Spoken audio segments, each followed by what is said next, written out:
Doctor अखलाक अहमद साहब से मैं गुजारिश करूंगा कि आएँ और जावेद साहब बातों को अपने जहां छोड़ गए हैं उसके आगे आप वहां ले जाएं। इंटरनेट के दौर में साहित्य। तो शुक्रिया एहसन जमील साहब, सलीम खाकसार साहब को। साहित्य की बात हो रही तो साहित्य से समाज, फिल्म, पत्रकारिता सभी जुड़े हुए हैं। बहुत पहले एक फिल्म मैंने देखी थी जिसमें एक डायलॉग था, बड़े बड़े शहरों में छोटी छोटी बातें हुआ करती हैं। आज मुझे ये लगा कि छोटे छोटे शहरों में बड़ी बड़ी बात हो रही है।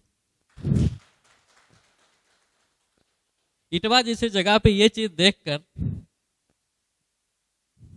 हमारा दिल बाग बाग हो गया। जब मुझे पता चला कि मेरे गृह क्षेत्र में हो रहा है तो खुशी का और ठिकाना ना रहा। कभी कभी साहित्य को हम लोग इतना सीमित कर देते हैं कि इंटरनेट आया तो ये लगा कि कभी कि पत्रकारिता खत्म हो गई, प्रिंट मीडिया खत्म हो गया। लेकिन उसके बावजूद भी प्रिंट मीडिया का वजूद उससे बढ़कर बना हुआ। इंटरनेट तो उससे हमें बहुत सी चीज़ें मिलती हैं साहित्य की, लेकिन ठहरती नहीं हैं दिल में, दिमाग में नहीं ठहरती हैं। पढ़ा और भूल गया। लेकिन जो बचपन की साहित्य हम लोगों ने पढ़ा था प्राथमिक विद्यालय में, आज भी हमारे दिमाग में जगह बनाई हुई है। प्राथमिक स्कूल में हम लोगों को साहित्य में पढ़ा गया था, उठो लाल अब आँखें खोलो, अभी याद हैं। इंटरनेट में डेली नई नई चीजें हम लोग पढ़ते हैं लेकिन दिखता नहीं है। सच्चाई ये है कि साहित्य सामान्यतः हम कहते हैं समाज का दर्पण है, लेकिन दर्पण नहीं है, समाज का स्मृति है, समाज का समझ भी है। साहित्य मानव मस्तिष्क का एक उत्कृष्ट उत्पादन है जो और कहीं नहीं हो सकता। साहित्य का निर्माण केवल मानव के मस्तिष्क में हो सकता है और इसका निर्माण बाजार में कहीं खरीदा नहीं जा सकता। वो साहित्य ही है जो आज हमें पढ़ना, लिखना, चलना, बोलना सिखा रहा है। साहित्य और जिंदगी और समाज एक दोनों तीनों जुड़े हुए हैं। बहुत पहले हम लोगों ने पढ़ा था कि अगर एक दौर आ सकता है कि समाज को साहित्य की आवश्यकता ना रहे, लेकिन ऐसा कभी नहीं हो सकता है कि साहित्य को समाज की आवश्यकता ना रहे। साहित्य तभी रहेगा जब समाज रहेगा। समाज साहित्य को भूल सकता है लेकिन साहित्य समाज को भूलकर जिंदा नहीं रह सकता। साहित्य को जिंदा रहना है तो समाज के बल पे ही रह सकता है। अफसोस तब होता है जब हमारा हिंदी साहित्य का इतिहास कोई फ्रेंच लेखक लिखता है। गारसोदा तासी ने सबसे पहले भारतीय हिंदी साहित्य का इतिहास लिखने की कोशिश किया। अफसोस होता है आज भी हम इसी तरह भटके हुए हैं, अपने साहित्य को समृद्ध बनाने के बजाय दूसरे के साहित्य पे दौड़ रहे हैं।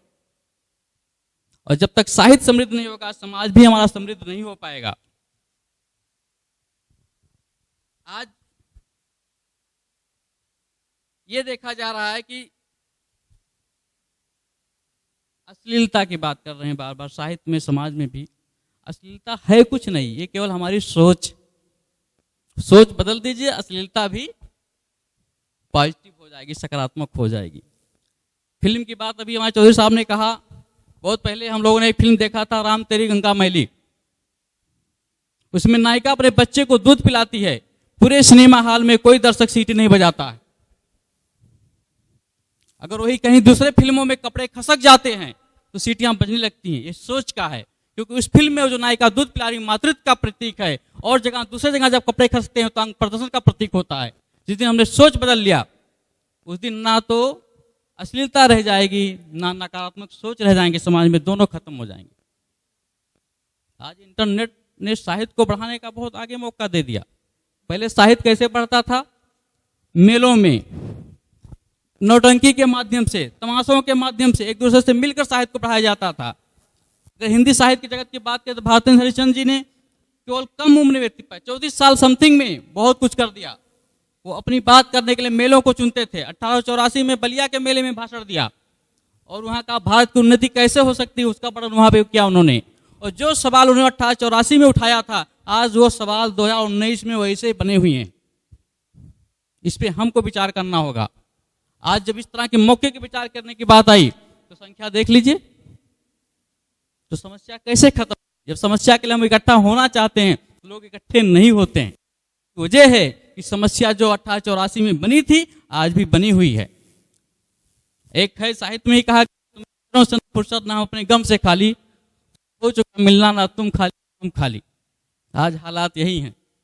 हम मिलने के लिए बुला गया इस माध्यम से, इस समस्याओं पर चर्चा की जाए। साहित्य की समस्या समाज की, लेकिन कोई आने को तैयार नहीं है। समस्या सॉल्व कैसे होगी, ये सोचने वाली बात है। इस पे हमें विचार करना होगा। आज तो इतनी अच्छाइयां हैं कि इंटरनेट ने सब चीज को एक माध्यम कर दिया, प्लेटफॉर्म तैयार कर दिया। जहां चाहे जिस तरफ चाहे उस तरफ दौड़ें। लेकिन सच्चाई क्या है, हम दौड़ने नहीं चाह रहे हैं, हम चलने ही नहीं चाह रहे हैं, हम कदम बढ़ाना ही नहीं चाह रहे हैं। आज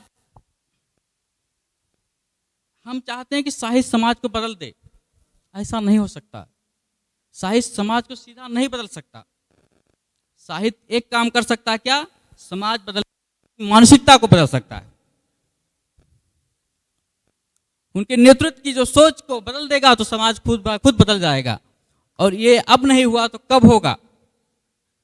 21वीं सदी में हम जी रहे हैं। हमारी एजुकेशन बहुत हाई हुई, लेकिन हमारी नैतिकता बहुत कम हो गई। हमारा नैतिक पतन हो रहा है। साहित्य हमारी नैतिकता को भी बढ़ाती है। प्रेमचंद को आप पढ़ लें, ऐसी बातें लिखते थे जैसे मेरे घर की, मेरे बगल की बातें लिख रहे हैं। वो तब लिखे थे, वो आज भी ऐसे ही लग रहा है। इसको करना होगा, और ऐसे मंच के आयोजन के माध्यम से जब हम लोग इकट्ठा होंगे तो ये बेहतर होगा। अगर ऐसा नहीं किया गया तो शायद वो दिन दूर ना हो कि साहित्य समृद्ध के बजाय और विकृत हो जाएगी। और ये हम सबकी जिम्मेदारी है कि इस पे और इसको स्ट्रांग किया जाए, और इस तरह के मौकों पर सब लोग इकट्ठे हों, अपनी बातों को एक दूसरे के पास डिलीवर किया जाए। जय हिंद।